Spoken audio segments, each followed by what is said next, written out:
यह उन दिनों की बात है जब भारत गुलाम था। रैयत,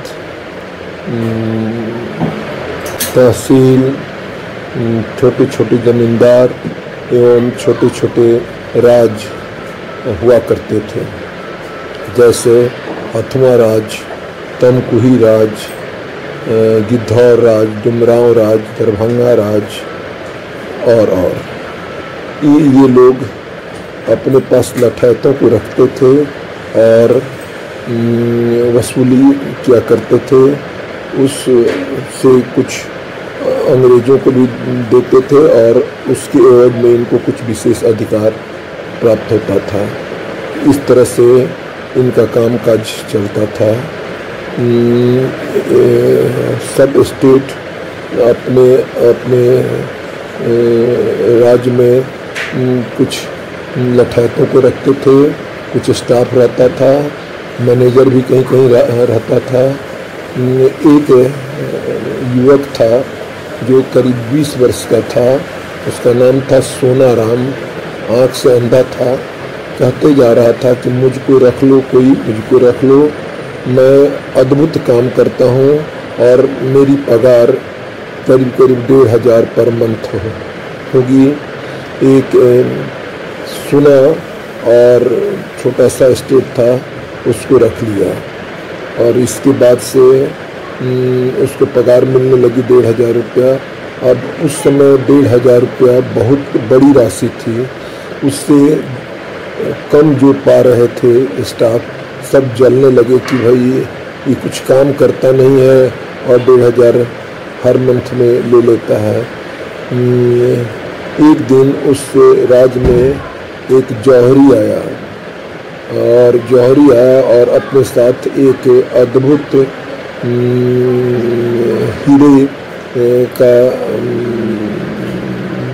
लाया, हीरे का लाया और उसका मूल्य 5 करोड़ बताया, जबकि बाजार में उसकी कीमत 7 करोड़ थी। राजा देखा और उसको अच्छा लगा और लोगों ने भी देखा और सब ने उसको खरीदने की सलाह दी।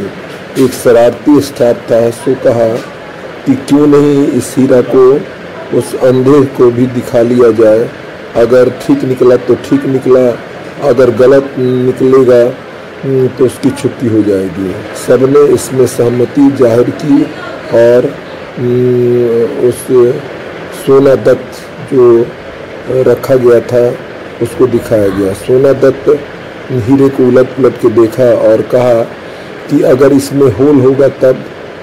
हीरा का सौदागर जो था सो बिगड़ गया और बोला कि होल होगा, एक तो अंधे हो और इतना अच्छा हीरे के बारे में तुम कहते हो होल होगा, अगर होल होगा तो मैं ये रुपया जो है नहीं लूँगा और ऊपर से 3 करोड़ रुपया जुर्माना दूंगा। सब लोग सौदागर की ओर हो गए। राजा को ये बुलाया अंधा और बोला कि इसको खरीदना है, किस लिए? गहना बनाने के लिए। तो ऑर्नामेंट जब बनेगा तब इसको काटा ही जाएगा, आज ही क्यों नहीं देख लिया जाए, अगर कटेगा उसमें होल निकल जाएगा तो ऐसे भी मिलेगा और 3 करोड़ फायदा भी होगा। राजा को ये बात सही लगी और काटने वाले को बुलाया गया। जब काटा जा रहा था तो उसमें होल मिल गया। ऐसे ही वो हीरा देना पड़ा और 3 करोड़ रुपया उसको जुर्माना के रूप में भी देना पड़ा। इसके बाद से अब तो इस अंधे जो सोने लाल का था सो हो गया, चारों ओर इसकी ये हो गया। राजा आया और कहा कि इसकी खाना में क्या दिया जाता है, इसके खाने को उत्तम बना दिया जाए, बासमती चावल दिया जाए और मिठाइयों का अरेंजमेंट कर दिया गया। इसके बाद से राजा जो था सो उसकी उम्र अभी 25 वर्ष की थी, अभी शादी नहीं हुई थी। शादी के लिए संबंध आ रहे थे।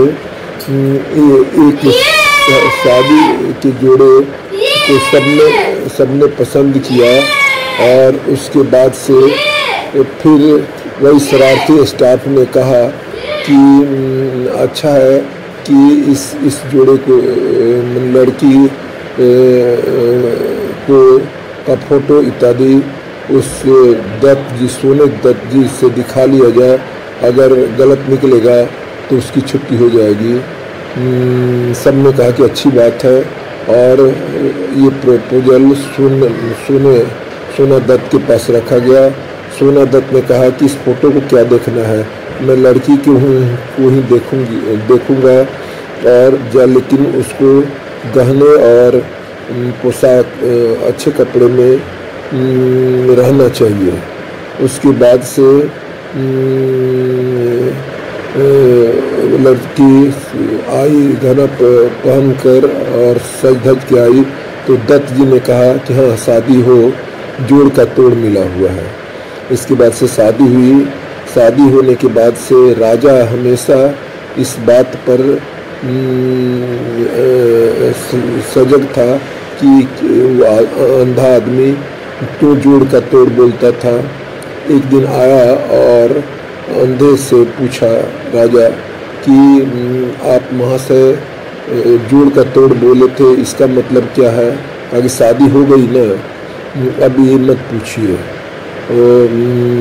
राजा अडिग हो गया कि नहीं हम जानना चाहते हैं। तो कहा कि इसके बाद हम आपके राज में नहीं रहेंगे और हमें मृत्यु दंड नहीं मिले इसका आश्वासन आप दे दीजिए। दोनों चीज़ दे दिया गया। तब बोला जोड़ का तोड़ कि आप जैसे हैं वैसे ही आपकी पत्नी है, आप राजा के लड़के नहीं हैं, आप बनिया के लड़के हैं।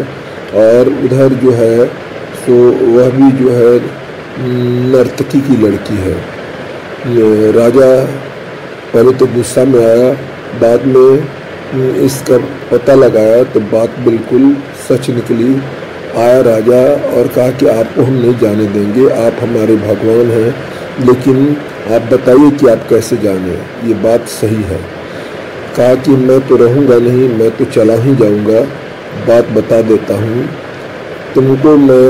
आपको मैं राजा का लड़का नहीं मान के बनिया का लड़का माना, इसलिए कि जिस दिन मैं तो आपको 5-6 करोड़ का फ़ायदा दिलाया था, अगर राजा के लड़के रहते तो आप हमको कुछ इनाम देते, ज़मीन देते इत्यादि इत्यादि। आप सिर्फ मोटा चावल से नहीं चावल किए, दूध दही मिठाई साधारण सा परिवर्तन किए। उसी समय हम समझ गए थे कि आप राजा के लड़के नहीं हैं, आप बनिया के लड़के हैं।